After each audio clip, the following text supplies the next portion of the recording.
दीनबंधो जगत्पते गोपेश गोपिकान्त राधाकान्त नमस्तुते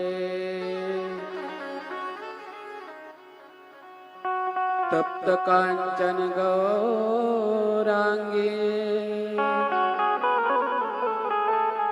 राधे वृंदावनेश्वरी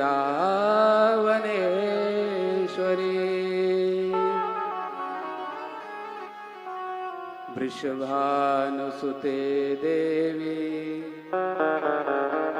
प्रणनामि हरिप्रिये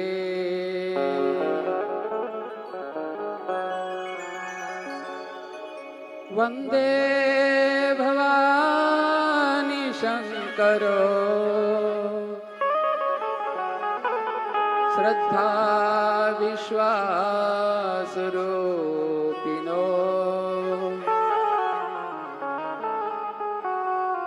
याभ्या विना न पश्यन्ति सिद्धा स्वान्ततमेश्वरम् वाञ्छाकल्पतरुभ्यश्च कृपा सिन्धुभ्येव च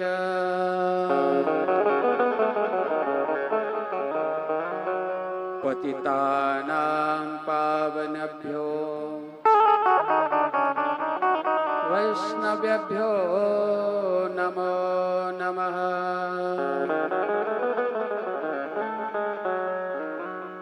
नारायणं नमस्कृत्य नरं चैव नरोत्तमं देवीं सरस्वतीं व्यासं ततो जयमुदीरयेत्।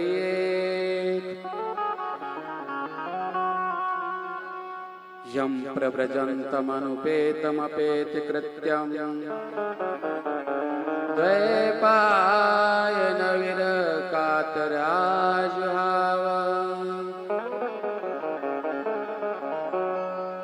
पुत्रेति तन्मयतया तरोविनेदुस् तं सर्वभूतहृदयं मुनिमानतोऽस्मि।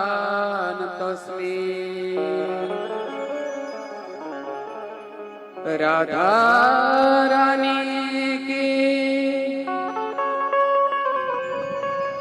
बाके बिहारी लाल की जय, यमुना मैया की जय, वृंदावन धाम की जय, बरसाना धाम की जय, गौ माता की जय, श्रीमद् भागवत महापुराण की जय, सुखदेव भगवान की जय, व्यासदेव भगवान की जय, सब संतन की जय, सब भक्तन की जय।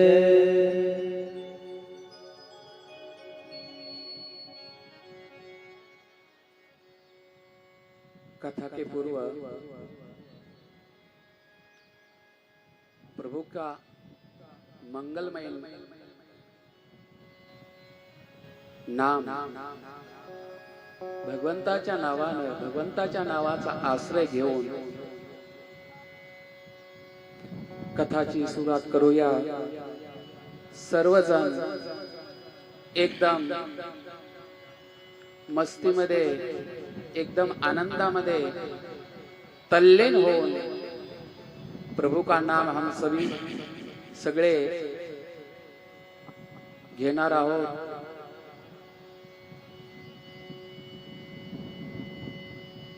तर सगळेजण सर्वजण आपल्या मुखानं नाव घेत आणि हातानी टाळीची सेवा देत सगळे प्रभूचं नाव घेणार। जय जय नंद यशोदा जय जय नंद यशोदा दुलार गिरिवरधारी गोपाल जय नंद यशोदा दुलार गिरिवरधारी गोपाल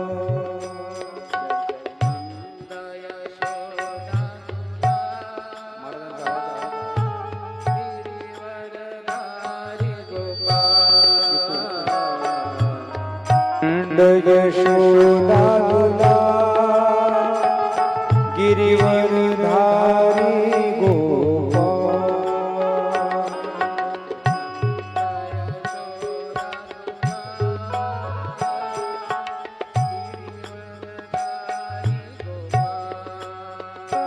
जय जय नंद यशोदा दुलार गिरिवरधारी गोपाल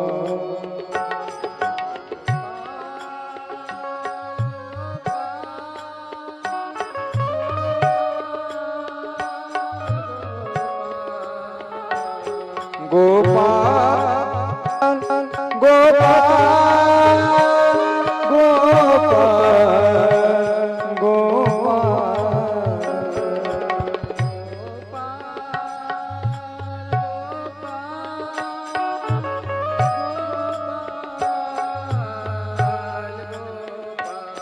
गोपाल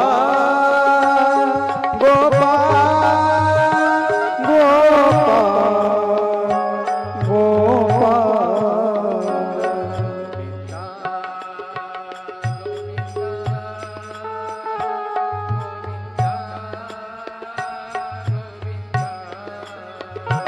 गोविंदा गोविंदा गोविंदा गोविंदा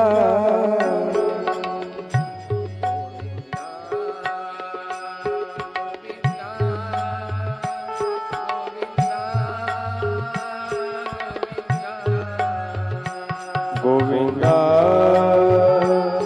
गोविंदा गोविंदा गोविंदा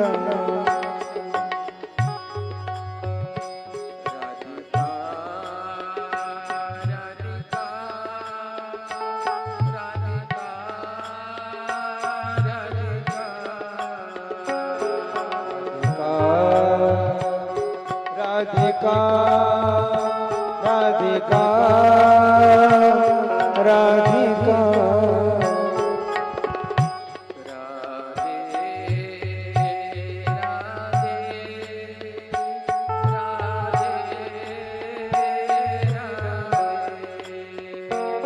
राधे राधे राधे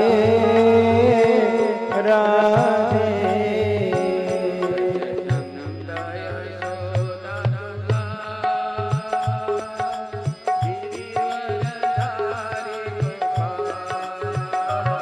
जय जय नंद यशोदा दुलार गिरिवर धारी गोपाल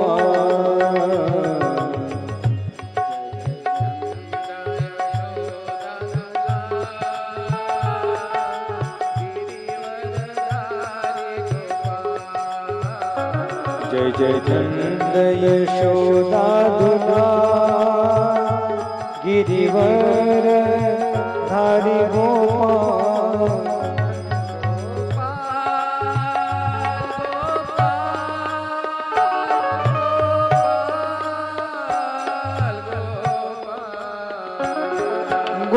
गोपाल गोपाल गोपाल गोपाल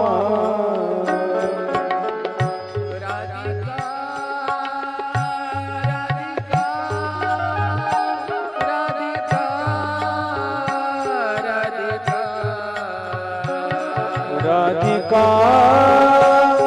राधिका राधिका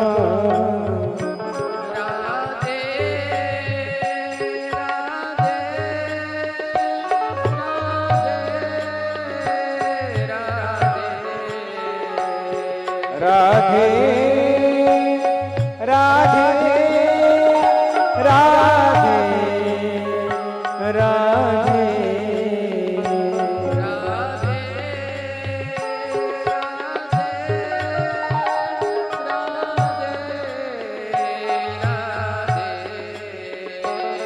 राधे राधे राधे राधे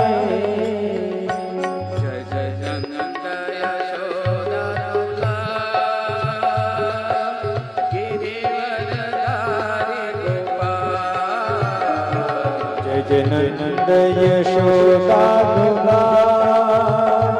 गिरिवरधारी गोपाल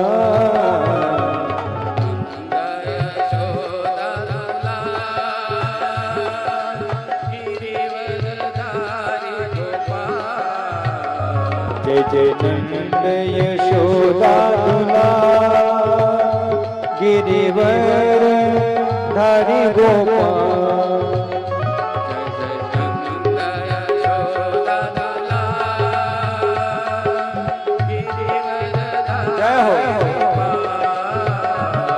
जय जय नंद यशोदा गिरिवर धारी गोपाल जय जय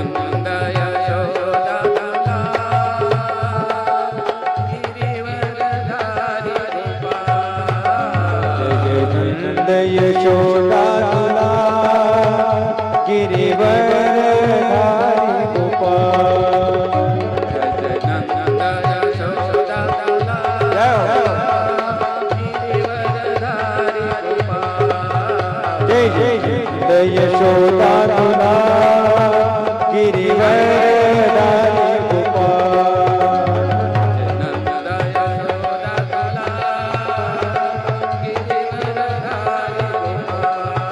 जय जय नंद यशोदा गिरिवर धारी गोपाल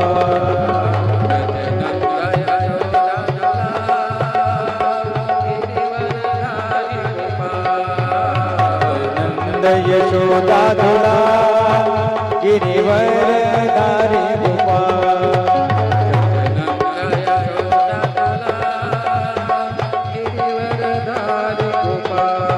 जय जय नंद यशोदा गिरिवर धारी गोपाल नंद यशोदा गिरिवर धारी गोपाल जय जय नंद यशोदा गिरिवर धारी गोपाल जय जय नंद यशोदा गिरिवर धारी गोपाल जय जय नंद यशोदा गिरिवर धारी गोपाल जय जय नंद यशोदा गिरिवर धारी गोपाल जय जय नंद यशोदा गिरिवर धारी गोपाल गिरिवर धारी गोपाल गिरिवर धारी गोपाल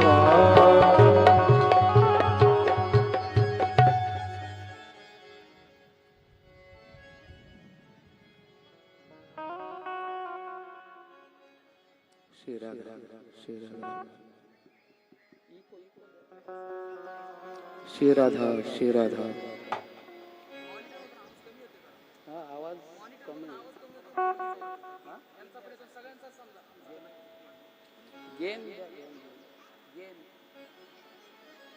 आवाज येतो श्री राधा श्री राधा श्री राधा श्री राधा राधे राधे राधे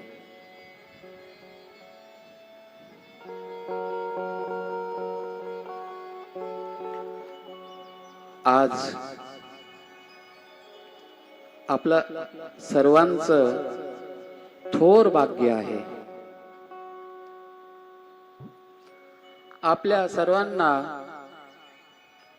श्रीमद भागवत कथा श्रवण करायला मिळते.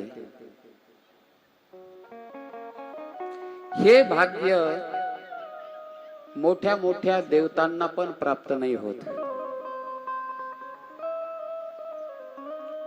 आणि ही कथा ऐकण्यासाठी स्वतः भगवंत पण त्या धर्म मंडपामध्ये विराजमान होतात.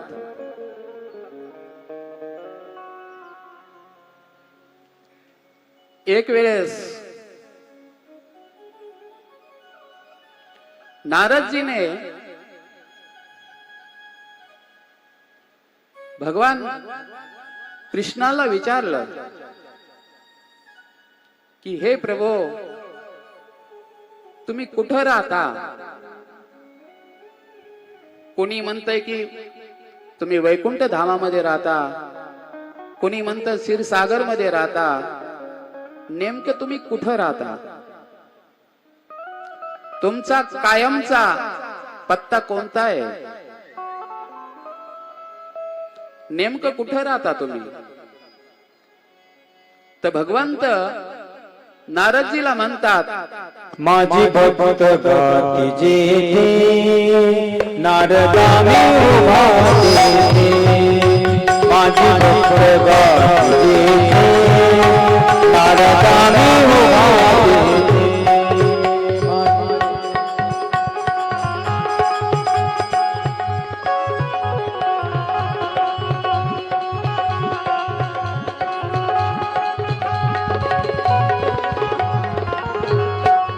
माझी भक्त गाती जेथे नारदाने उभा तेथे. माझी भक्त गाती जेथे नारदाने उभा तेथे. माझी भक्त गाती जेथे नारदाने उभा तेथे. माझी भक्त गाती जेथे नारदाने उभा तेथे. नारदाने उभा तेथे. नारदाने उभा तेथे.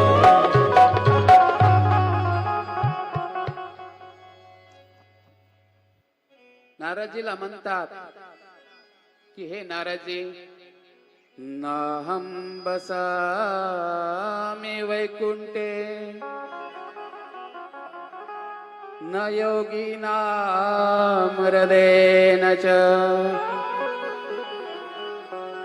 मद्भक्त यत्र गायन्ति तत्र तिष्ठामि नारद. हे नारद, मी कुठं राहतो तो कायमचा पत्ता मी तुला सांगतो. ना हम बसामी वैकुंठे, मी वैकुंठात नाही राहत. न योगिनाम हृदयेन च, मी योग्यांच्या हृदयामध्ये नाही राहत. तर म्हणले नेमकं कुठं राहता? तर म्हणतात मद्भक्त यत्र गायन्ते तत्र तिष्ठामि नारद. जिथं माझे भक्त माझं कीर्तन करतात, माझी कथा गातात, त्या ठिकाणी मी अवश्य राहतो. तर आज आपण कथा या ठिकाणी ऐकतो, या ठिकाणी साक्षात भगवंत विराजमान आहेत. हा विश्वास असला पाहिजे, कारण की भगवंताची वाणी आहे. भगवंत म्हणतात ज्या ठिकाणी माझी कथा होती, माझं नाम संकीर्तन होतं, त्या ठिकाणी मी अवश्य राहतो. तर आज आपल्याला मोठं थोर भाग्य प्राप्त झालं आहे. आपण जी देवतांना दुर्लभ आहे अशी श्रीमद भागवत कथा आज आपण श्रवण करणार आहोत. भागवत कथा श्रवण करण्यापूर्वी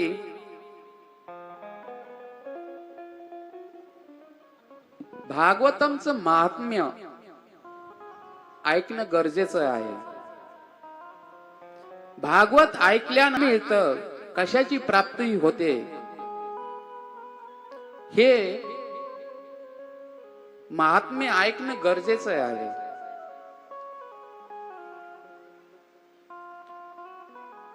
नैमिषारण्यामध्ये 88,000 ऋषी श्रीमद भागवत ऐकण्यासाठी विराजमान होते आणि व्यास होते सुत गोस्वामी, सुत महाराज. त्या 88,000 ऋषीचे प्रमुख होते शौनकादे ऋषी. त्यांनी सूत महाराजांना प्रश्न केला की हे महाराज, प्रश्न करत ते बोलू लागले, अज्ञान ध्वांत विद्वांसः कोटी सूर्य समप्रभा सुताख्याय कथा सारम मम कर्ण रसायनम. हे महाराज, तुमचं ज्ञान करोडो सूर्याप्रमाणे अंधकार रूपी अज्ञानाचा नाश करणार आहे आणि तुम्ही कृपा करून कानाला प्रिय वाटणारी आणि हृदयाला प्रिय वाटणारी भगवान कृष्णाची कथा तुम्ही आम्हाला सांगा.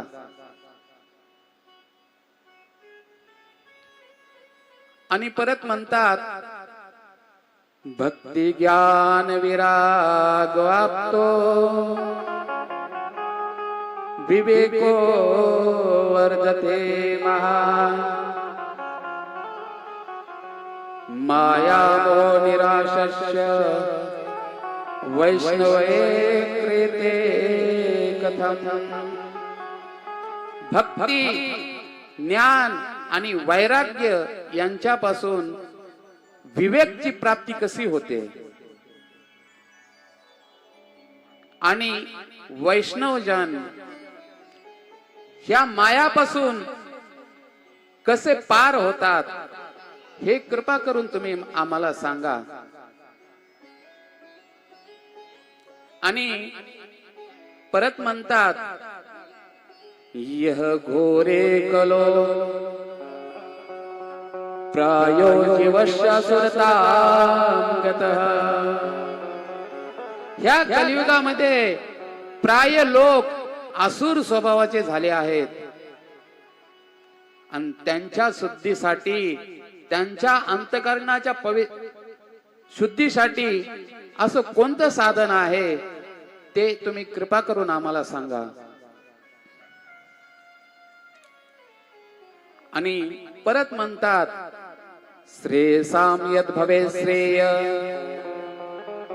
पावनानां च पावनम्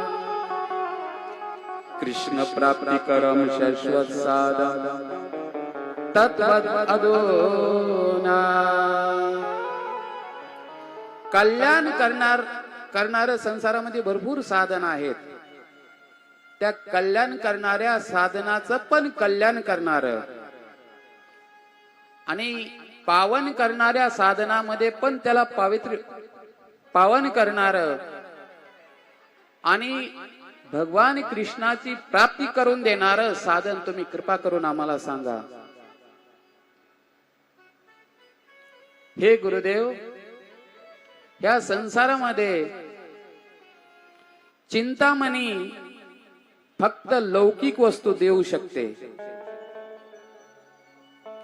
पण जेव्हा गुरुजन प्रसन्न होतात आणि प्रसन्न झाल्यानंतर जे योगियांना दुर्लभ असं वैकुंठ धाम आहे, ते वैकुंठ धाम गुरुजन प्रसन्न झाल्यावर मिळतं.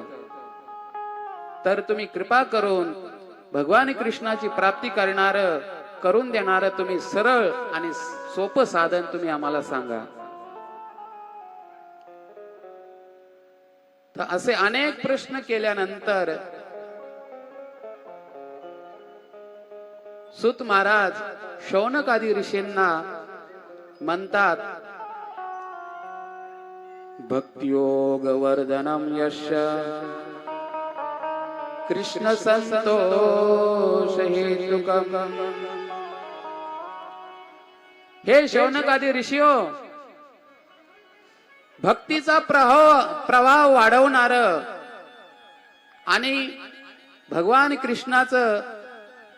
कृष्णाला प्रसन्न करून घेणारं साधन, भगवंताच्या प्रसन्नतेचं साधन तुम्हाला आम्ही सांगतो, पण तुम्ही सावधान होऊन ऐका.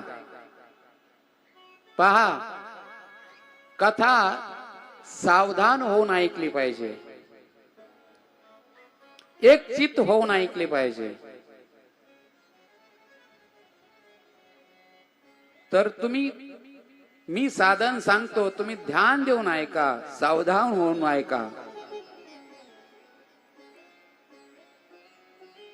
असं नाही झालं पाहिजे की आपण कथा ऐकतो पण कथा काय ऐकलं तेच आपल्याला माहित नाहीये. असं नाही कथा ऐकली पाहिजे. एकदम सावधान होऊन कथा ऐकली पाहिजे.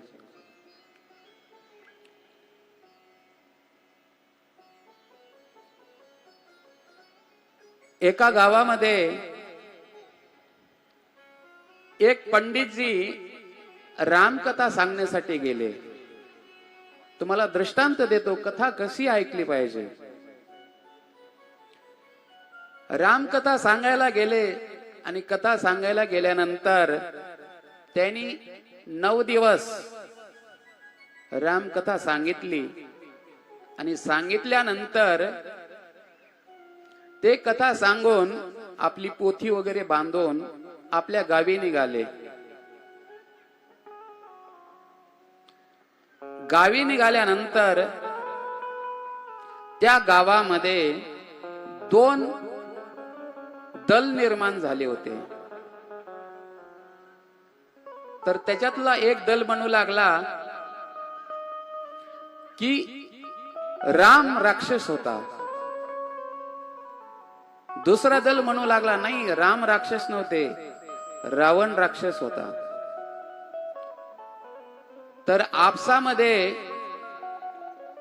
चर्चा होऊ लागली. तर त्यांनी दोघांनी विचार केला, दोन्ही दलांनी विचार केला, आपण असं करूया, पंडितजीलाच विचारूया, राम राक्षस होता या रावण राक्षस होता. ते दोन्ही दल त्या पंडितजी जवळ गेले धावत धावत आणि पंडितजीला प्रश्न केला, महाराज, आमचा एक मोठा प्रश्न आहे. म्हणले, काय? म्हणले, महाराज, राम राक्षस होता या रावण राक्षस होता? तर पंडितजी म्हणाले, ना रावण राक्षस होता ना राम राक्षस होता. तुमच्या सारख्या व्यक्तींना कथा सांगणारा मी पंडित राक्षस आहे. सांगण्याचं तात्पर्य हे आहे की त्या लोकांना माहीतच नाहीये, रामकथा ऐकली पण राम राक्षस आहे या रावण राक्षस आहे हे त्यांना माहित नाहीये. माझं सांगण्याचं हेच तात्पर्य होतं की कथा कशी ऐकली पाहिजे, सावधान होऊन कथा ऐकली पाहिजे, एक चित्त लावून कथा ऐकली पाहिजे. तर हेच सुखदेव महाराज, सुदगोस्वामी शौनक आदी ऋषीला म्हणतात की तुम्ही सावधान होऊन कथा ऐका. त्या भगवंताची प्राप्ती करून देणारं ते साधन आम्ही तुम्हाला सांगतो. प्रत्येकाला भगवंताची प्राप्ती करून देणारं सरळ आणि साधं साधन तुम्हाला आम्ही सांगतो, पण ध्यान देऊन ऐका, सावधान होऊन ऐका. ते साधन कोणतं आहे? सुत महाराजजी म्हणतात, काल व्याल मुख ग्रास त्रास निर्नाश हेतवे श्रीमद् भागवतम शास्त्रम कलोकीरेण भाषितम् भगवंताची प्राप्ती करून देणार सरळ आणि सोपं साधन श्रीमद भागवत श्रवण करणं. केवळ श्रीमद भागवतम श्रवण केल्याने भगवंताची प्राप्ती अवश्य होते. आणि आपण सगळे काळ रूपी अजगराने आपल्याला ग्रसलेलं आहे. सर्व प्राणी, सर्व मनुष्य दुःख, भय, शोक यांनी ग्रसित आहेत. आणि याच्यापासून सुटका करायची असेल तर श्रीमद भागवतम कथा ऐकली पाहिजे. कारण की ह्या संसारामध्ये प्रत्येक व्यक्ती, प्रत्येक मनुष्य दुखी आहे. जो देखे सो दुखिया बाबा, सुखिया कोई नहीं. जो देखे सो दुखिया बाबा, सुखिया कोई नहीं.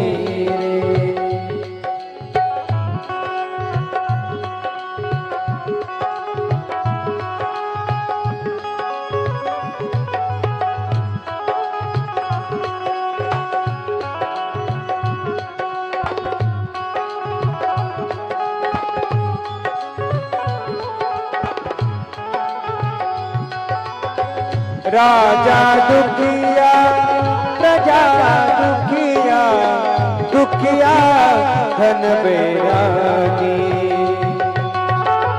राजा दुखिया, प्रजा दुखिया, दुखिया धन बैरागी.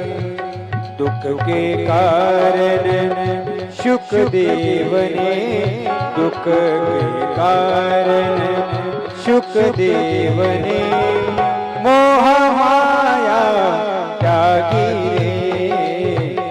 जो देखे सो दुखिया बाबा, सुखिया कोई नहीं.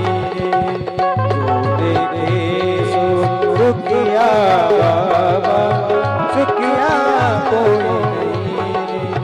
जो देखे सो दुखिया बाबा, सुखिया कोई नहीं. सुखिया कोई नहीं, सुखिया कोई नहीं रे.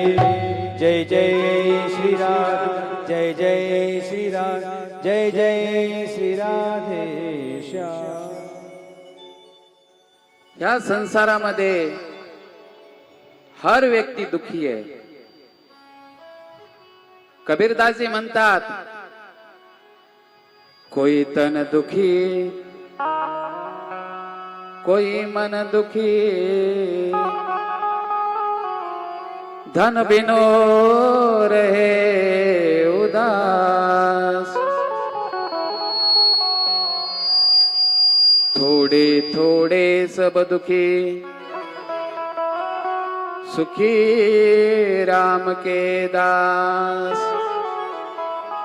कबीरदासजी म्हणतात, ह्या संसारामध्ये प्रत्येक व्यक्ती कोणी धनाने दुखी आहे, धन नाही म्हणून दुखी आहे. कोणी मानसिक टेन्शन, मानसिक चिंता. लोक झोपीच्या गोळ्या खाऊन पण त्यांना झोप लागत नाहीये. का? मानसिक टेन्शन, मानसिक चिंता. कोणी व्यक्ती शरीरामध्ये अनेक प्रकारचे आजार आहेत, त्या आजारामुळे दुखी आहेत. या संसारामध्ये प्रत्येक व्यक्ती दुखी आहे. फक्त सुखी कोण आहे? सुखी राम के दास. जो भगवंताचं भजन करतो, भगवंताचं गीत गातो, भगवंताची कथा ऐकतो, भगवंताची भक्ती करतो, तोच ह्या संसारामध्ये सुखी आहे. आणि सुखी बनायचं असेल तर सुत गोस्वामी म्हणतात, श्रीमद भागवत कथा ऐका, भगवंताचं गुणानुवाद ऐका, याने मनुष्य सुखी होईल. आणि श्रीमद भागवत मनुष्याचं मन शुद्ध करते. पण ह्या श्रीमद भागवतमची प्राप्ती अनेक जन्मांचं पुण्य जेव्हा उदित होत, जेव्हा उदयाला येत, तेव्हा हे श्रीमद भागवत प्राप्त होत. ज्याचं पुण्य आहे तोच ह्या सभा मंडपामध्ये कथा ऐकायला येऊ शकतो. तुकाराम महाराजी म्हणतात, जन्मो जन्मी आम्ही बहु पुण्य केले, जन्मो जन्मी आम्ही बहु पुण्य केले.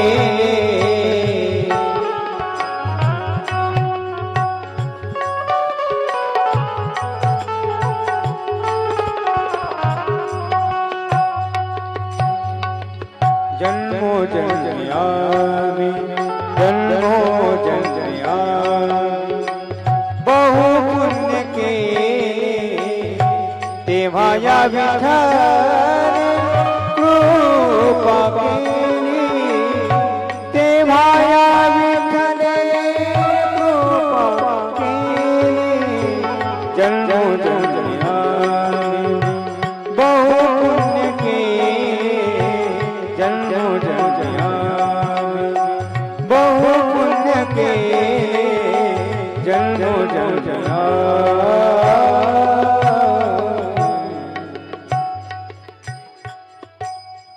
पुण्याशिवाय कोणता बी मनुष्य या ठिकाणी येऊ शकत नाहीये. त्याला पुण्यच लागतं. आणि आला यदा कदाचित तरी पण या सभा मंडपामध्ये बसला तरी तो कथा ऐकल हे पण निश्चित नाहीये. आपले पाप आपल्याला भगवंताकडे जाऊन नाही देत. पाप भगवंतापासून दूर करतात. आणि सभा मंडपामध्ये आल्यानंतर पण काही काही व्यक्ती कथा ऐकत नाहीत.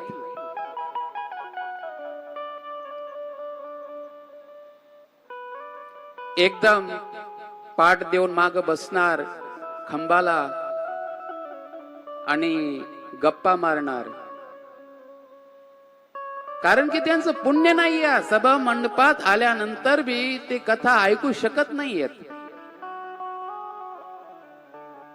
असाच एक व्यक्ती होता, तो कधी भगवंताची कथा ऐकायला जात नसे. जबरदस्तीनं त्याला एक वेळेस कथेमध्ये नेलं आणि कथेमध्ये नेल्यानंतर तो व्यक्ती एकदम पाठीमागे बसला. एकदम टेकून बसला आणि टेकून बसल्यानंतर ज्याचं पाप आहे त्या माणसाला झोप लागणार. तुलसीदास महाराज म्हणतात, तुलसी पिछले पाप से हरि चर्चा न सुहाय, जैसे जोर के अंश से भोजन की रुचि जाय.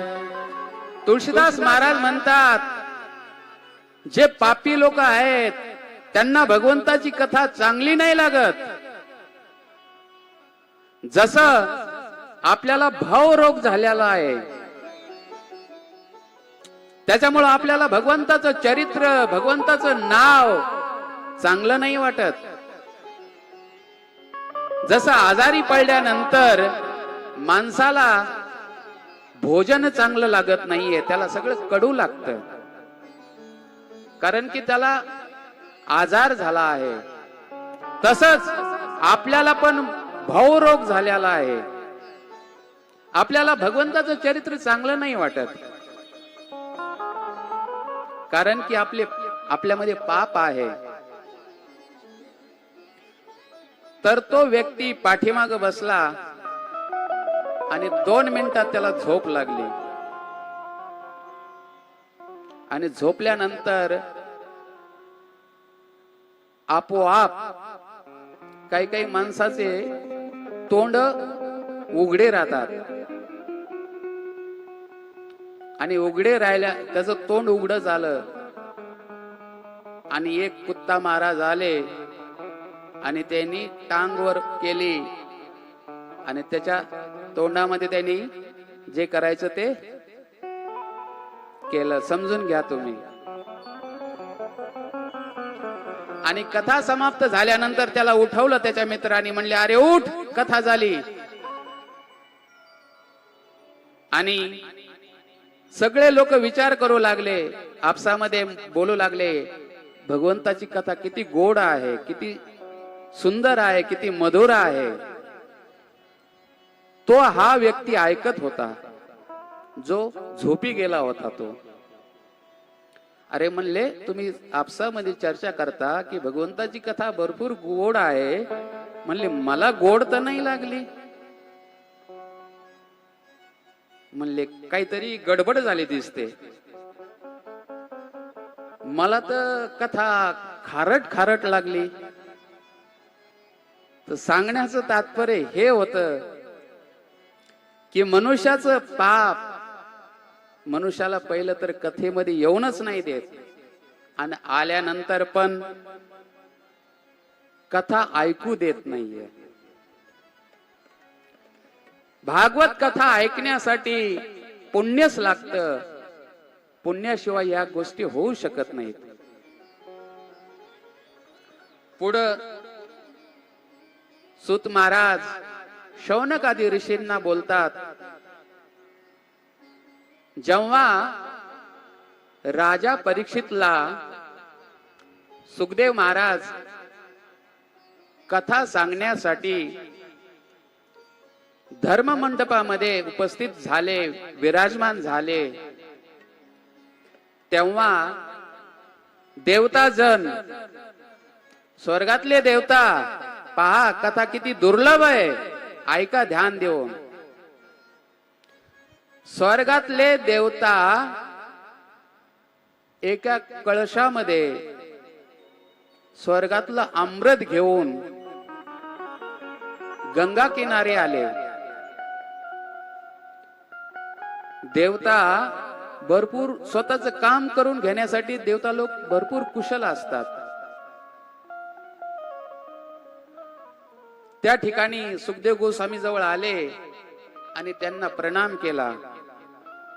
आणि प्रणाम करून देवता म्हणाले की हे प्रभो, हे स्वर्गाचा अमृत तुम्ही परीक्षित महाराजांना द्या आणि आम्हाला हे कथा रूपी अमृत तुम्ही आम्हाला द्या. असं ऐकल्यानंतर त्या ठिकाणी सुखदेव महाराज हसू लागले, जोराजोराने हसू लागले. आणि त्यांनी देवतांना एकदम प्रखड शब्दामध्ये सांगितलं आणि ते बोलले, को सुधा को कथा लोके, को काच को मनिर्महा, ब्रह्मरातो विचारे तदा देवांजासः. अरे देवता का तुमचं तुच्छ अमृत आणि का हे दिव्य भागवत कथा रूपी अमृत याची बराबरी होऊ नाही शकत. कहा तुमचं तुच्छ काच आणि कहा दिव्य महामणी याची बराबरी होऊ नाही शकत. अशा प्रकारे सुखदेव गोस्वामींनी विचार करून देवताला त्या ठिकाणाहून त्यांची हसी उडवली, मजाक केली आणि त्यांनी श्रीमद भागवत कथा रूपी अमृत त्यांना प्रदान नाही केलं. त्या ठिकाणी सूत महाराजी म्हणतात, अभक्तांश तांश विज्ञाय न न ददोस कथामृतम् श्रीमद्भागवती वार्ता सुरानामपि दुर्लभा. सुखदेव महाराजांनी देवतांना अभक्त समजून त्यांना श्रीमद भागवत कथा रूपी अमृत त्यांना प्रदान नाही केलं. कारण की श्रीमद भागवत कथा देवतांसाठी दुर्लभ आहे. देवतांना पण हे सौभाग्य नाही मिळत.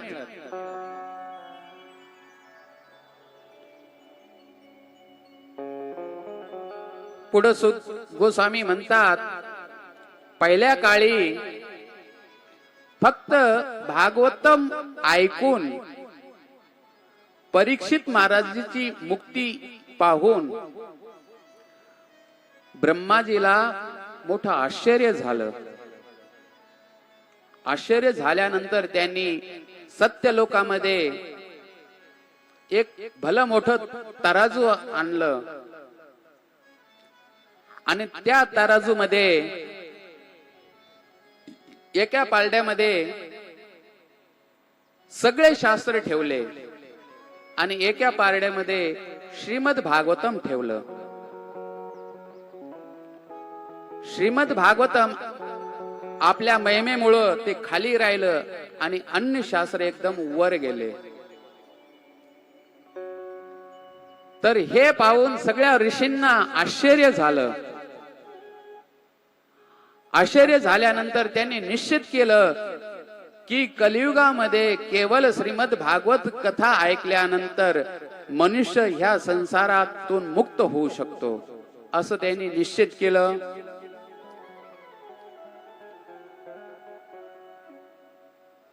पहिले नारदजीनं ब्रह्माजीच्या मुखातून श्रीमद भागवतमची कथा ऐकलेली होती, पण सप्ताह श्रवण विधी सनकादिक कडून त्यांना प्राप्त झाली होती. तर त्या ठिकाणी शौनक आदी ऋषी सुत गोस्वामीला प्रश्न करतात की नारदजी एका ठिकाणी राहत नाहीत, तर नारदजी आणि शनकादिक ऋषीचा सामना या सत्संग कधी झाला, त्यांचं मिलन कधी झालं, हे तुम्ही कृपा करून आम्हाला सांगा. तर सुत गोस्वामी म्हणतात, एका दिवशी बद्रिका आश्रम मध्ये सनक, सनंदन, सनातन हे 4 ऋषी सत्संग साठी बद्रिका आश्रमला आले. त्या ठिकाणी त्यांनी नारदजीला पाहिलं, पण नारदजी त्यावेळेस एकदम चिंताग्रस्त होते. तर नारदजीला सनकादिक ऋषीने प्रश्न केला की हे ऋषे, कथम ब्रह्मन् दीनमुखस्य चिंतातुरो भवान् त्वरितं गम्यते कुत्र कुतश्चागमनं तव. हे महाराज, तुम्ही कुठून आलात आणि एवढ्या घाईनं तुम्ही कुठं चाललात? आणि हे महाराज, तुम्ही एवढं चिंतातूर का दिसू लागलात? कारण की जसं कुणाचं धन चोरी झाल्यानंतर मनुष्य एकदम दुखी होतो, तसं तुम्ही दुखी झाला आहात. तुमचं तर धन भगवंताचं नाव आहे आणि तुम्ही एवढं दुखी का झालात? असे अनेक प्रश्न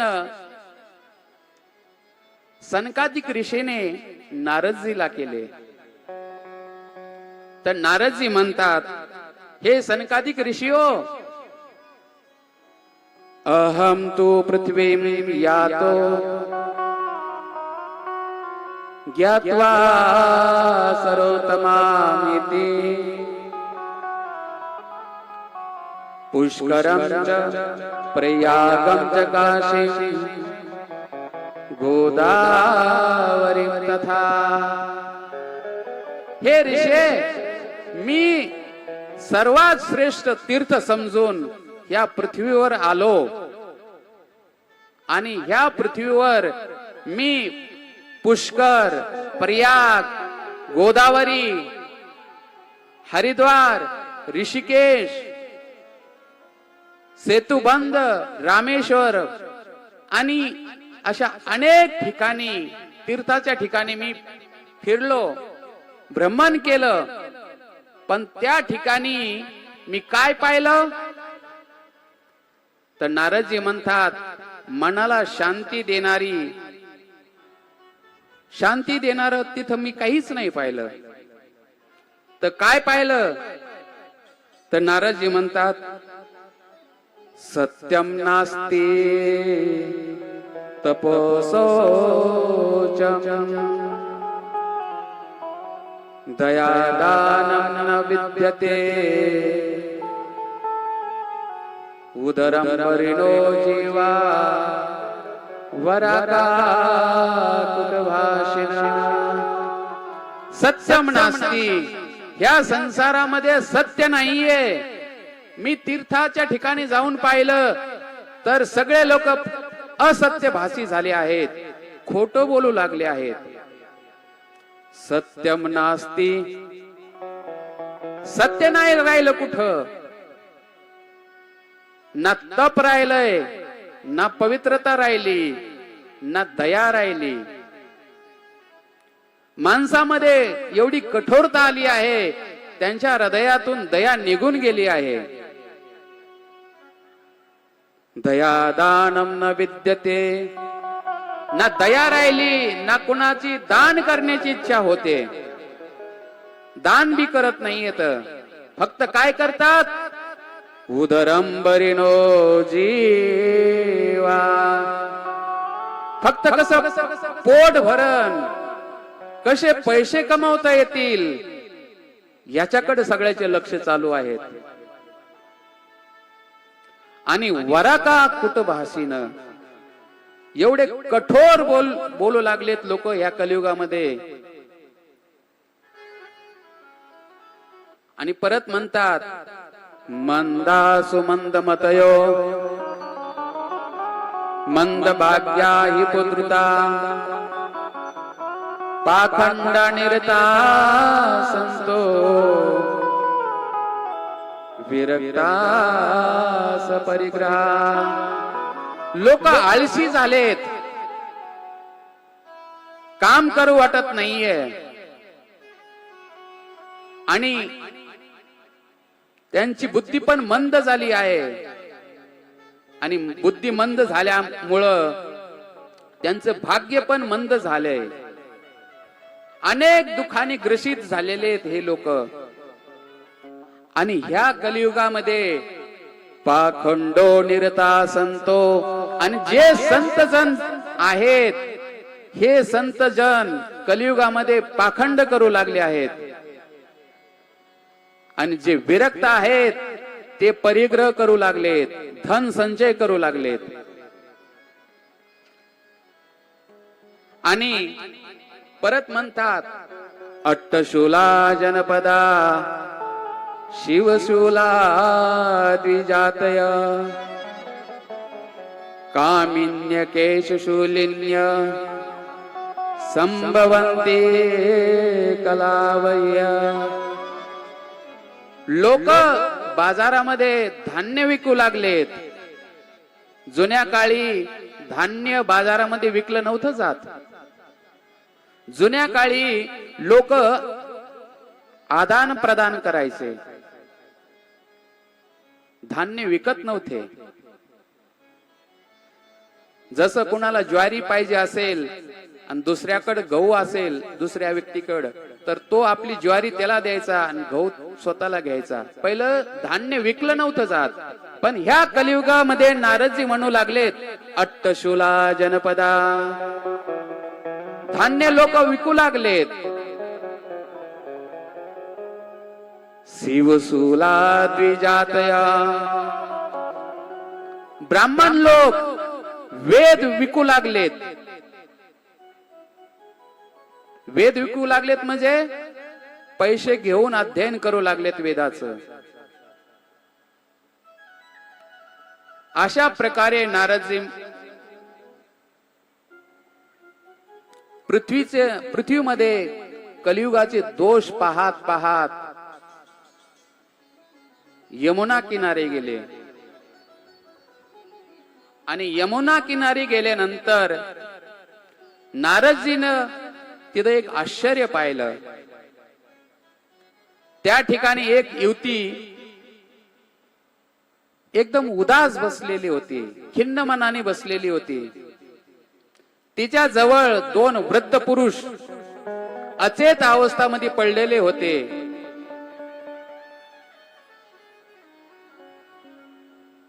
त्या ठिकाणी भरपूर सारी देविया त्या देवीला पंखा करत होती. आणि ती देवी जवळ पडलेले दोन जे वृद्ध पुरुष होते त्या पुरुषाला कधी कधी ती जाग करण्याचा प्रयत्न करायची. कधी कधी त्या पुरुषासमोर ती रडायची. हे दृश्य पाहून नारदजी म्हणाले, मी त्या ठिकाणी गेलो आणि गेल्यानंतर ती युवती, ती स्त्री उठून उभा राहिली. पहा, जेव्हा आपल्या घरी साधू संत येतात तेव्हा आपण उठून त्यांचा आदर सत्कार केला पाहिजे. तर या ठिकाणी नारदजी म्हणतात, ती देवी उठली आणि हात जोडून मला बोलली. काय म्हणाली? भो भो सादोषणम तिष्ठ मच्चिंतामपि नाशय दर्शनम तव लोकस्य सर्वदा गहरं विदो. हे साधो, हे महात्मा, थोडं थांबा, थोडं थांबा. कशासाठी? तर भक्ती देवी म्हणते, मच्चिंतामपि नाशय, माझी चिंता, माझा शोक तुम्ही दूर करा. आणि हे महात्मा, तुमचं दर्शन साऱ्या संसाराचं पाप नष्ट करतं. पहा, साधू संतांचं केवळ दर्शन केल्यानंतर मनुष्याचे अनंत जन्माचे पाप नष्ट होतात. काही नका करू, केवळ साधू संतांचं दर्शन केलं तरी अनंत जन्माचे पाप नष्ट होतात. शास्त्रामध्ये वर्णन आलेलं आहे, गंगा पापम शशी तापम दैन्यम च कल्पतरुस्तथा पापम तापम च दैन्यम ग्रंथि संतो महाशया. गंगा पापम, गंगाजी तुमचं पाप नष्ट करू शकते. शशी तापम, शशी म्हणजे चंद्रमा. चंद्रमा सूर्याचा ताप दूर करतो. आणि कल्पतरू, कल्पवृक्ष तुमची गरिबी दूर करत. पण साधू संतांमध्ये एवढी सामर्थ्य आहे की तुमचं पाप, तुमचा ताप आणि तुमची गरिबी केवळ साधू संतांचं दर्शन झाल्यानंतर ही नष्ट होऊन जाते. संतन के संग लागे तेरी अच्छी बने. भक्ती देवी म्हणाली, नारदजी तुम्ही थोडं थांबा, माझं जे दुःख आहे, जे कष्ट आहे, जे शोक आहे, ते तुम्ही दूर करा. ह्या संसारामध्ये एकमेव असं एक स्थान आहे, त्या ठिकाणी तुमचं दुःख, तुमचं शोक, तुमची अशांती दूर होऊ शकते. ते ठिकाण आहे साधू संतांचे चरण. साधू संताशिवाय मनुष्याला कुठंच सुख मिळू शकत नाहीये.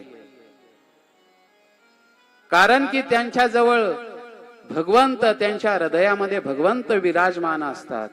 आणि साधू संतांजवळ गेल्यानंतर तुम्हाला भगवत कथा ऐकायला मिळणार, भगवंताची कथा ऐकायला मिळणार.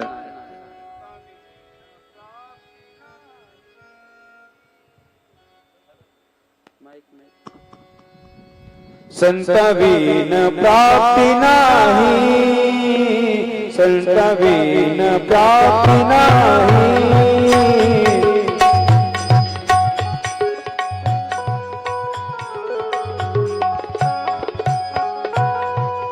ऐसे वेद देती ग्वाही, ऐसे वेद देती ग्वाही.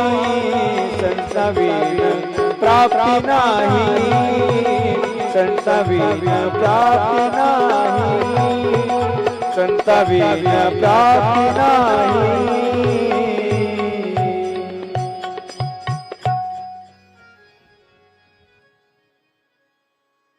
तर नारदजी भक्ती देवीला म्हणतात, हे देवी तू कोण आहेस?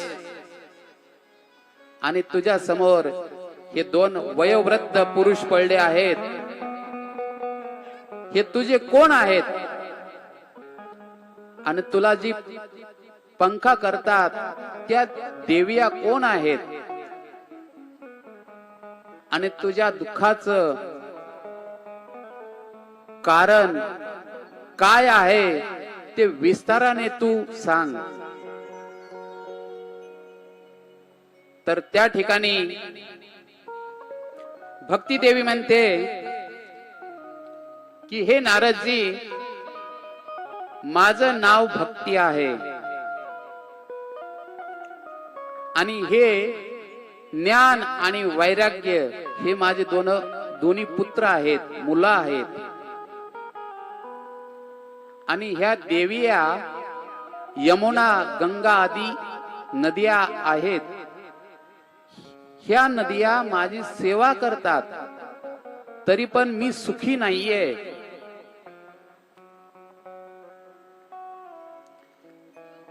भक्ती देवी म्हणती नारदजीला की हे नारदजी, मी द्रविड देशामध्ये उत्पन्न झाले. माझा जन्म द्रविड देशामध्ये झाला, दक्षिण भारतामध्ये झाला. आणि कर्नाटक मध्ये मी तरुणी झाली. आणि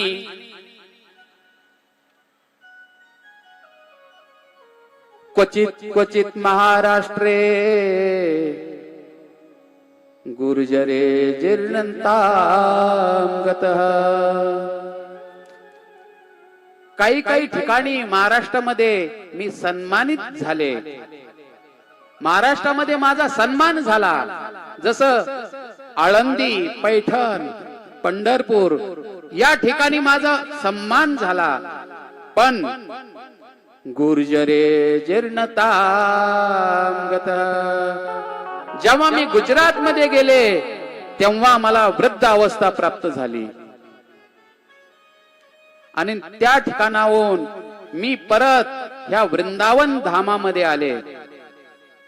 आणि ह्या वृंदावन धामामध्ये आल्यानंतर मी तर तरुणी झाले, जवान झाले, पण माझे मुलं ज्ञान आणि वैराग्य हे जवान नाही झाले. हे नारदजी, मी त्यांची आई आहे आणि ते माझे पुत्र आहेत. तर आई वृद्ध व्हायला पाहिजे होते आणि मुलं जवान व्हायला पाहिजेत, पण उलट झालंय. माझे मुलं ज्ञान आणि वैराग्य हे वृद्ध झालेत आणि मी जवान झाले. या दुःखानं मी दुखी आहे. आणि हे नारदजी, माझ्या दुःखाचं कारण तुम्ही मला सांगा. तर नारदजी म्हणतात, हे भक्ती देवी, तू चिंता करू नकोस. भगवान श्री हरी तुझं कल्याण करणार आहेत, तू चिंता करू नकोस. तर नारदजीनं आपल्या हृदयामध्ये ते कारण जाणलं आणि भक्ती देवीला म्हणाले, हे भक्ती देवी, ह्या वेळेस दारुण कलियुग आलेला आहे आणि ह्या कलियुगामध्ये लोक एकदम दुष्ट प्रवृत्तीचे झाले आहेत आणि ह्या कलियुगामध्ये जे साधू पुरुष आहेत, सज्जन आहेत, ते तर दुखी व्हायला लागलेत आणि जे दुष्ट लोक आहेत ते सुखी व्हायला लागलेले आहेत. आणि हे देवी, ही पृथ्वी शेष भगवंताला पण जड होऊ लागली आहे आणि तू ह्या लोकांद्वारा उपेक्षित होऊन तू वृद्ध झाली होतीस, पण वृंदावन मध्ये आल्यानंतर तू एकदम जवान झाली आहेस. पण ह्या वृंदावन धामामध्ये ज्ञान आणि वैराग्याचा कोणी ग्राहक नाहीये, म्हणून त्यांची वृद्धावस्था दूर नाही होत. तर हे भक्ती देवी, तू चिंता करू नकोस. भगवंत तुझं कल्याण करतील.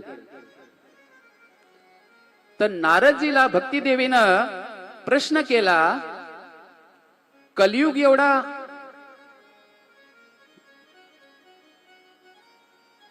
बेकार आहे, तर राजा परीक्षितनं त्याला सोडलं का दिग्विजय करायच्या वेळेस?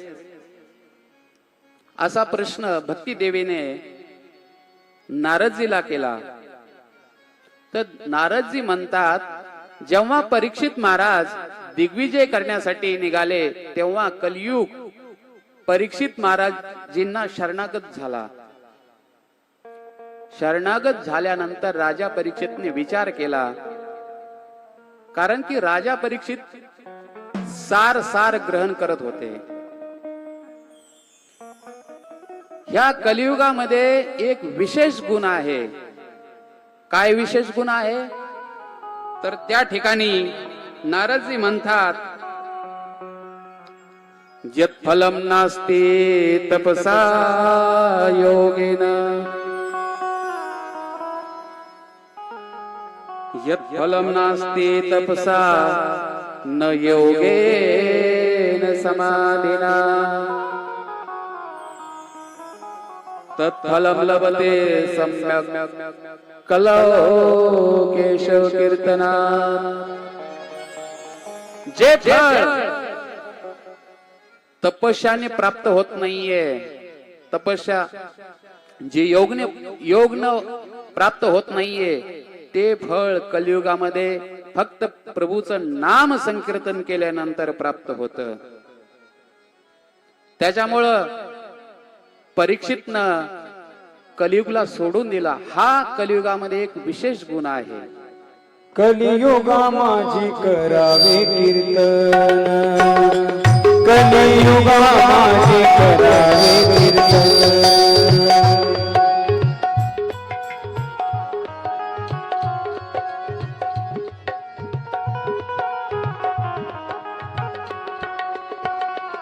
कलियुगा माझी करावे कीर्तन, कलियुगा माझी करावे कीर्तन. जय हो.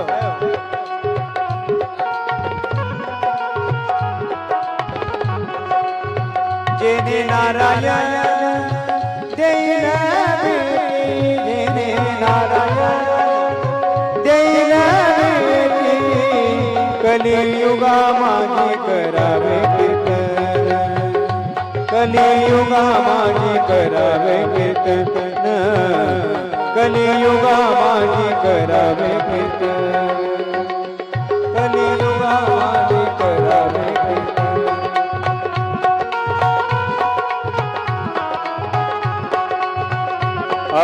हरे कृष्ण कृष्ण कृष्ण हरे हरे, हरे कृष्ण कृष्ण कृष्ण हरे हरे. सर्वांनी बोला हरे राम राम राम हरे हरे, हरे राम राम राम हरे हरे, हरे राम राम राम हरे हरे, हरे राम राम राम हरे हरे. हरे कृष्ण कृष्ण कृष्ण हरे हरे, हरे कृष्ण कृष्ण कृष्ण हरे हरे.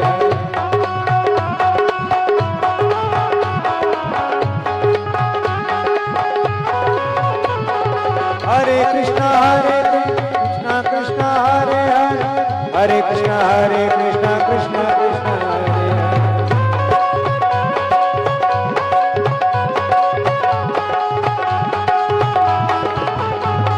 हरे राम राम राम हरे हरे, हरे राम राम राम हरे हरे.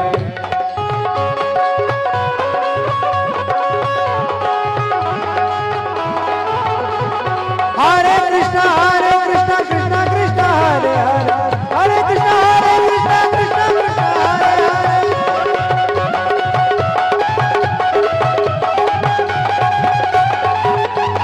हरे कृष्ण कृष्ण कृष्ण हरे हरे, हरे कृष्ण कृष्ण कृष्ण हरे हरे.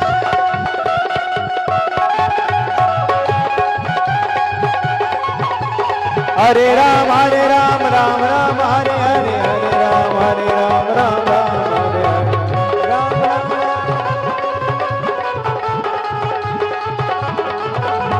हरे राम राम राम हरे हरे, हरे राम राम राम हरे हरे, हरे राम राम हरे, हरे राम राम राम. हरे कृष्ण कृष्ण कृष्ण हरे हरे, हरे कृष्ण कृष्ण कृष्ण हरे हरे,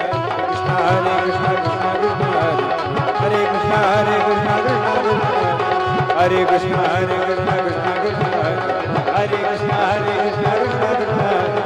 हरे राम राम हरे हरे, हरे राम राम राम हरे, हरे राम राम हरे, हरे राम राम हरे.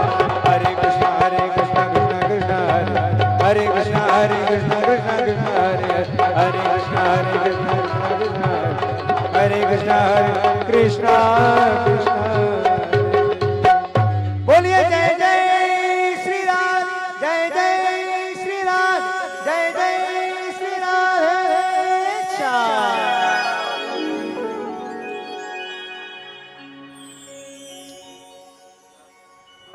नारदजी भक्ती देवीला समजावतात की हे देवी, तू चिंता करू नकोस, तर काय कर, भगवंताचं स्मरण कर. पहा, ह्या लीलेतून आपल्याला शिक्षा घेतली पाहिजे. नारदजी सुंदर उपदेश देतात. वृथा खेदयशे बाले, ओ चिंता तुरं कथम. हे भक्ती देवी, तू चिंता करू नकोस, खेद करू नकोस, तर काय कर, श्री कृष्ण चरणांबुजं स्मर. भगवान श्रीकृष्णाच्या चरणाचं स्मरण कर. तर भक्ती देवी म्हणाली, हे नाराजी, भगवंताच्या चरणाचं स्मरण केल्यानंतर काय मिळेल मला? ध्यान देऊन ऐका. नारदजी म्हणतात, हे देवी, तू भगवान कृष्णाचं चरणाचं स्मरण करशील तर दुःखम गमिष्यति. तुझं जे दुःख आहे, तुझं जे कष्ट आहे, तुझी जी मानसिक चिंता आहे, ती चिंता नष्ट होऊन जाईल. याच्यावरून आपल्याला शिक्षा घेतली पाहिजे. जेव्हा आपल्याला मानसिक टेन्शन होतं, चिंता होती, तेव्हा चिंता नाही केली पाहिजे. तर काय केलं पाहिजे? भगवंताच्या नावाचं सुमिरन केलं पाहिजे, भगवंताचं चिंतन केलं पाहिजे. ह्यानी तुमचं दुःख, अशांती सगळं दूर होऊन जाईल. म्हणले, असं काही उदाहरण आहे का? म्हणले, आहे. द्रौपदीच परित्राता येन कौरव कश्मला पालिता गोप सुंदर्य सकृष्ण क्वापि नो गतः. म्हणले, हे देवी, उदाहरण आहे. म्हणले, द्रौपदी जेव्हा दुशासन द्रौपदीचं चीर वस्त्र खेचू लागला, तेव्हा ह्या संसारामध्ये वाचवणारा दुसरा तिसरा कोणी नव्हता, तर प्रभू कृष्णही होते. कौरवाने पांडवावर अनंत अत्याचार केले. त्या अत्याचारापासून भगवान कृष्णाने सगळ्याला वाचवलं. द्रौपदीला वाचवलं, गवळणीला वाचवलं. ते कृष्ण कुठं गेले नाहीयेत. त्याच्यामुळे तू भगवंताच्या चरणाचं स्मरण कर, त्यांचं कीर्तन कर. याने तुझं दुःख दूर होऊन जाईल. आणि हे देवी, आप साक्षात भक्ती हो. आणि भक्ती भगवंताला आपल्या प्राणापेक्षा जास्त प्यारी आहे. हे समजून भगवंतानी तुला आपल्या सत्य रूपाने रचवलं आहे. आणि हे भक्ती देवी, ह्या कलियुगामध्ये केवळ मुक्तीचं एकमेव साधन केवळ भक्ती ही आहे. आणि हे भक्ती देवी, जेव्हा तू भगवंताला हात जोडून विचारलंस की हे प्रभू, मी काय करू, तेव्हा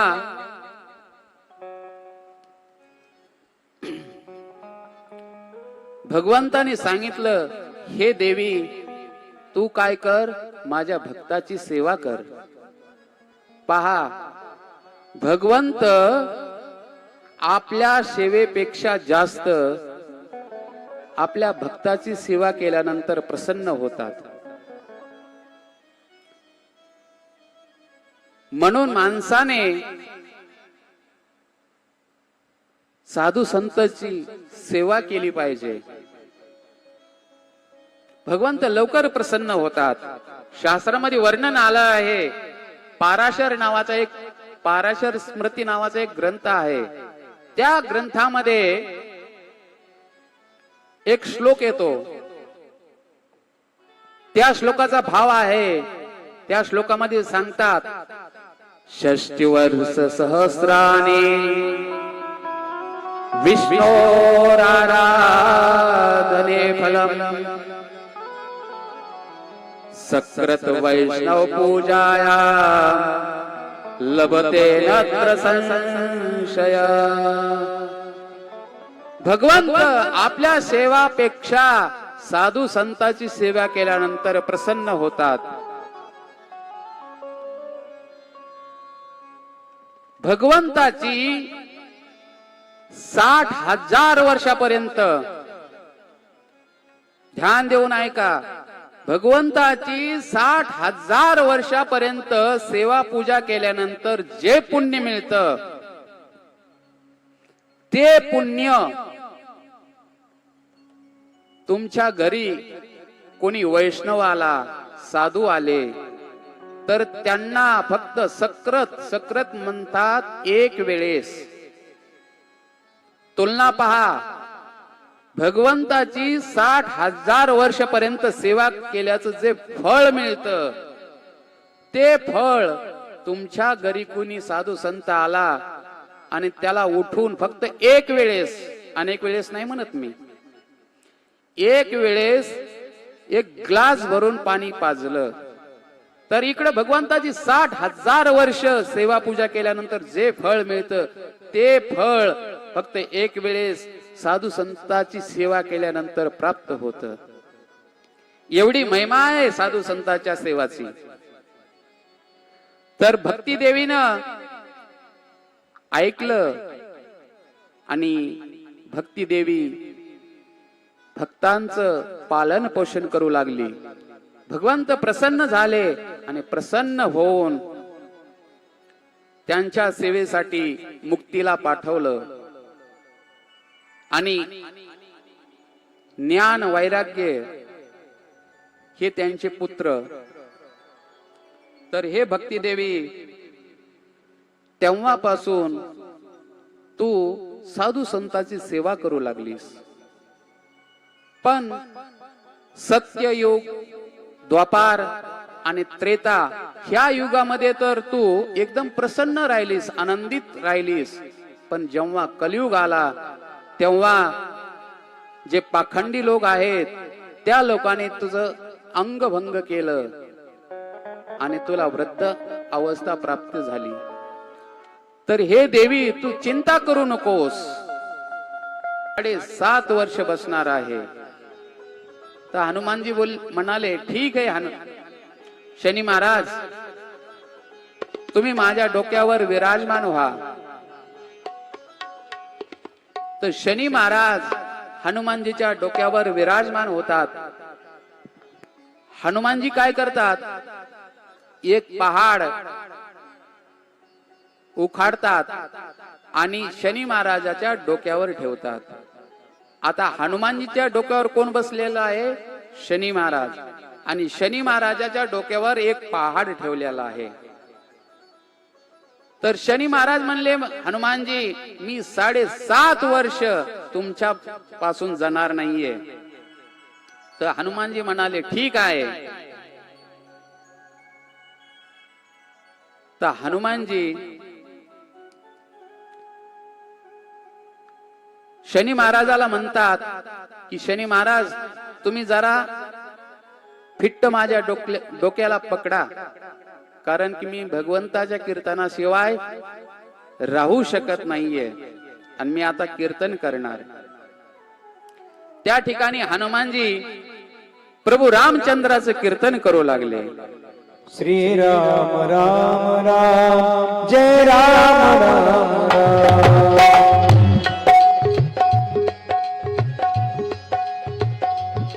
श्री राम राम राम, जय राम राम राम.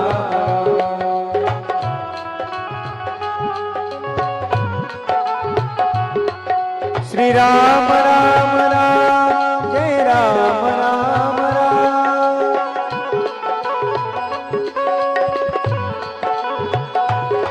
श्री राम राम राम, जय राम राम राम.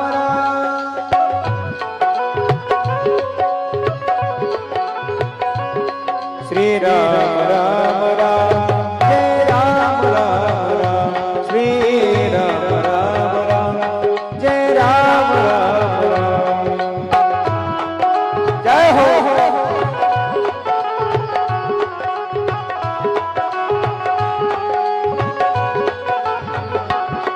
श्री राम राम राम, जय राम राम राम.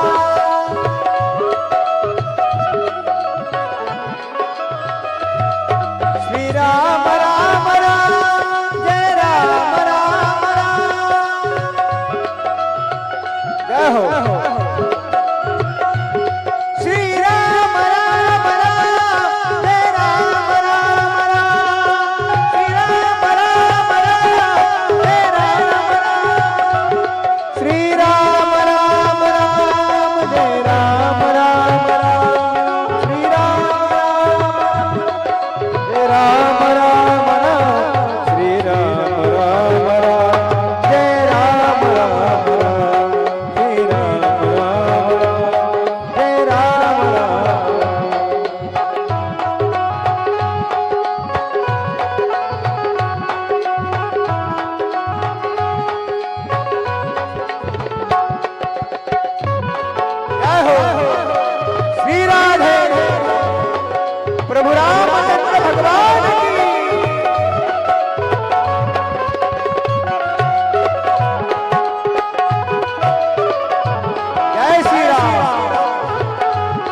श्री राम राम राम जय राम राम राम श्री राम राम राम राम जय राम राम राम श्री राम राम राम जय राम राम राम श्री राम राम राम जय राम राम राम श्री राम राम लोकाभिराम रणरंगधीर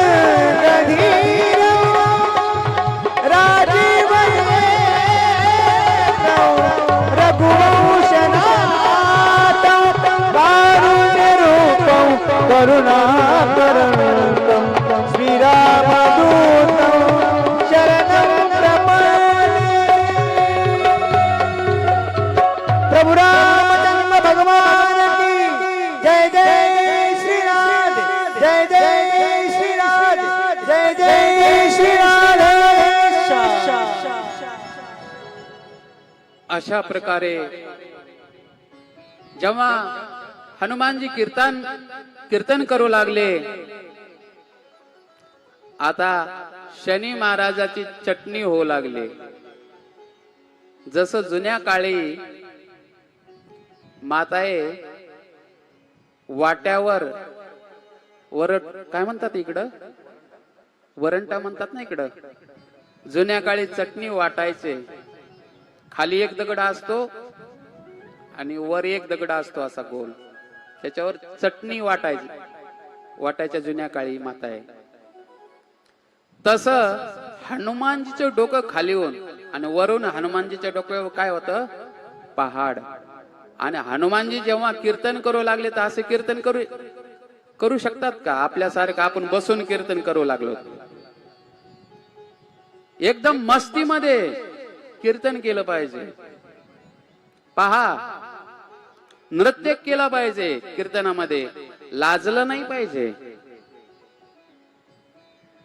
वाईट कामाला लाजलं पाहिजे, चांगल्या कामाला कधी लाजलं नाही पाहिजे.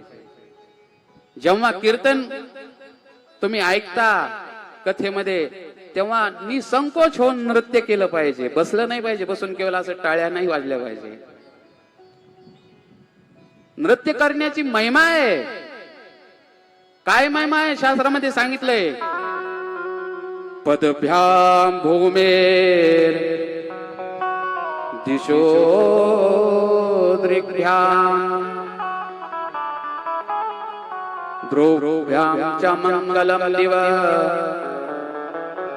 बौद्धो सारते कृष्ण भक्तस्य नृत्यतः. भगवंताच्या नावामध्ये जो व्यक्ती नृत्य करतो, नृत्याची महिमा ऐका.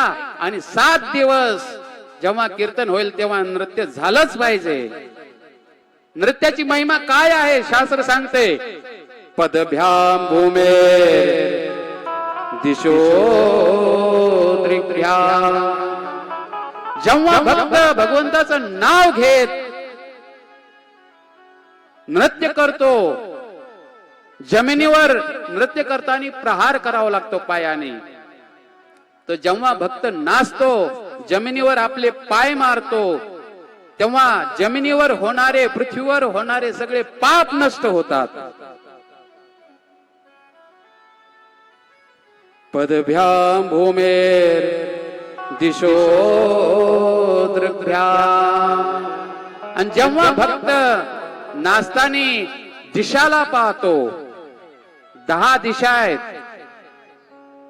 पूर्व, पश्चिम, दक्षिण, उत्तर, आग्नेय, नैऋत्य, वायव्य, ईशान्य, आकाश आणि पाताळ. हे 10 दिशा आहेत. ह्या सगळ्या दिशामध्ये पाप होते. पण जेव्हा भगवंताचा भक्त नृत्य करतो आणि नृत्य करताना जेव्हा दिशाला पाहतो, तर दिशामध्ये होणारं सगळं पाप नष्ट होऊन जातं. एवढी महिमा आहे भगवंताच्या नावामध्ये नृत्य करणाऱ्या. आणि परत म्हणतात, जेव्हा भगवंताचा भक्त नाचताना हात वर करतो, तेव्हा आकाशात होणारे सगळे पाप नष्ट होतात. त्याच्यामुळे मनुष्यांनी निसंकोच होऊन भगवंताच्या नावामध्ये, संकीर्तनामध्ये नृत्य केलं पाहिजे, लाजलं नाही पाहिजे. पाप करण्यासाठी लाजलं पाहिजे मनुष्याने, पण सत्कर्म करण्यासाठी कधी लाजलं नाही पाहिजे. निसंकोच होऊन भगवंताच्या नावामध्ये नृत्य केलं पाहिजे. तर हनुमानजी नृत्य करत होते आणि हनुमानजी जेव्हा नृत्य करायचे बंद झाले तर शनी महाराज म्हणले, महाराज मला लवकर आता खाली उतरा, नाहीतर माझं राम नाम सत्य होईल. तर हनुमानजी म्हणाले, शनी महाराज मी तुम्हाला सोडू नाही शकत, असं मला वचन पाहिजे. म्हणले, महाराज काय वचन पाहिजे? म्हणले, जो भक्त भगवंताच्या माझ्या स्वामीचं नाम घेईल त्याच्या जवळ तुम्ही कधी गेले नाही पाहिजेत, हे वचन द्या. तर शनी महाराजांनी त्यांना वचन दिलं. म्हणले, जो व्यक्ती भगवंताचं नाव घेईल त्याच्या जवळ मी कधीच नाही जाणार, हे मी तुम्हाला वचन देतो. असं वचन घेतल्यानंतर हनुमानजीनं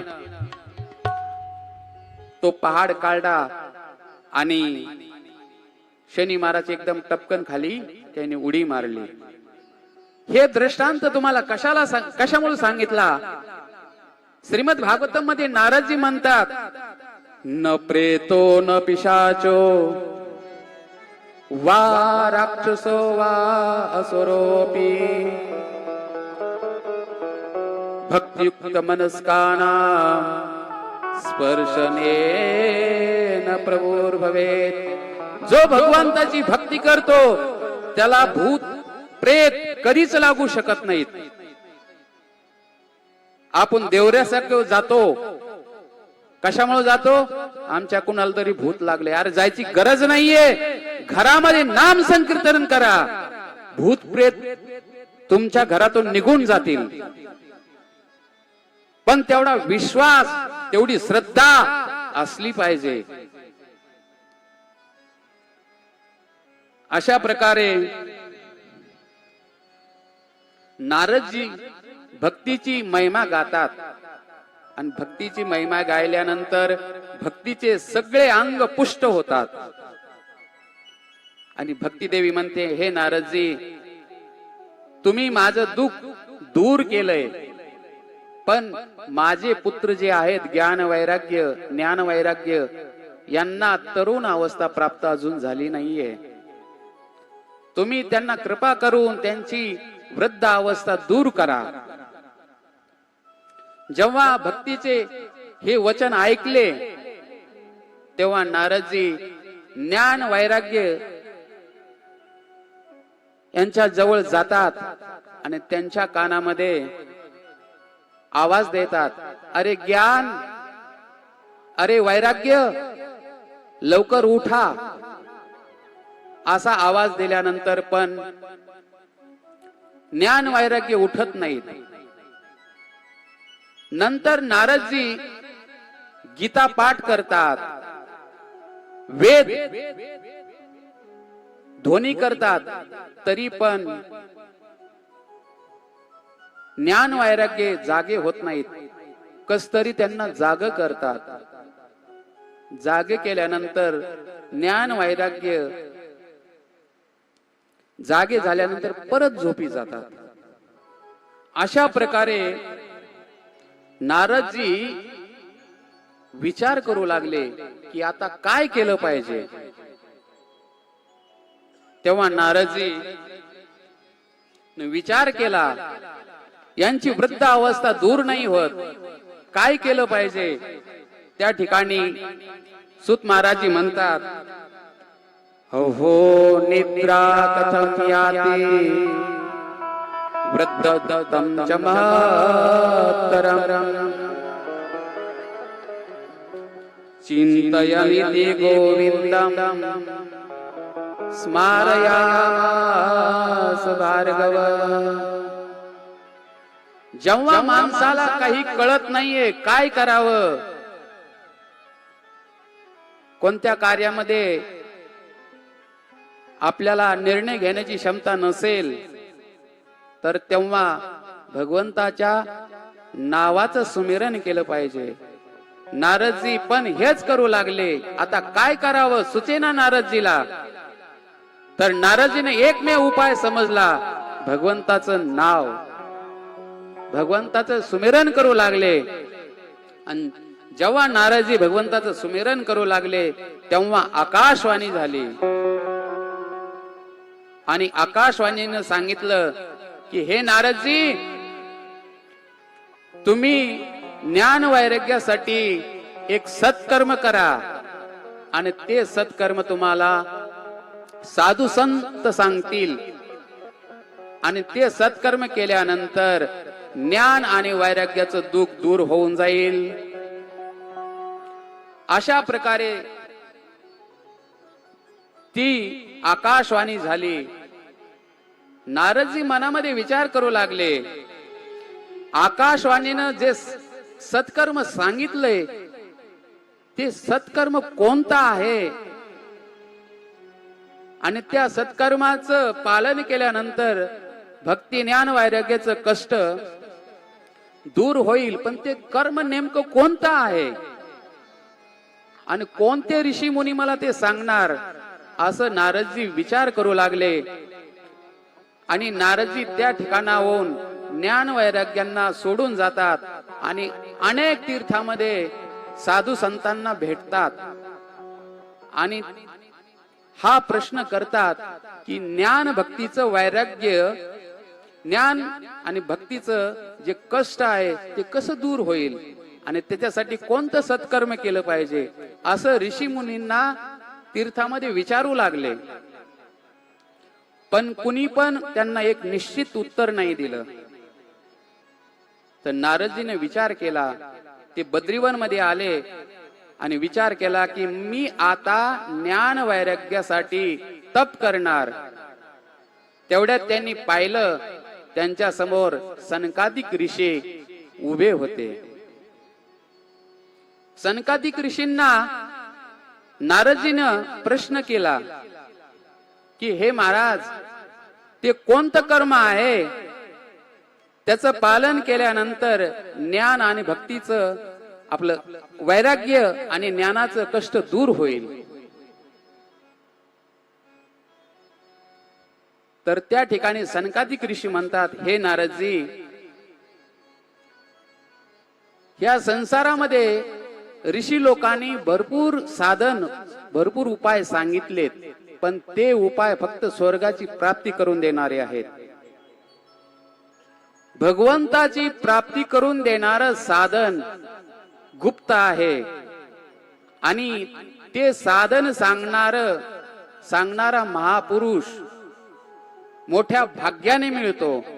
आणि ते साधन आहे श्रीमद भागवत कथारूपी यज्ञ.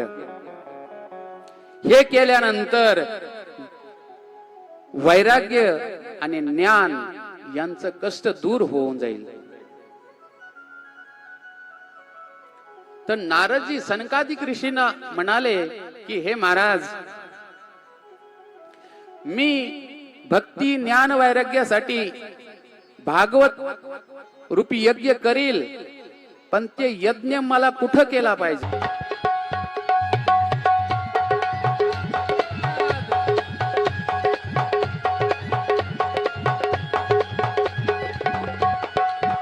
जय जय राधा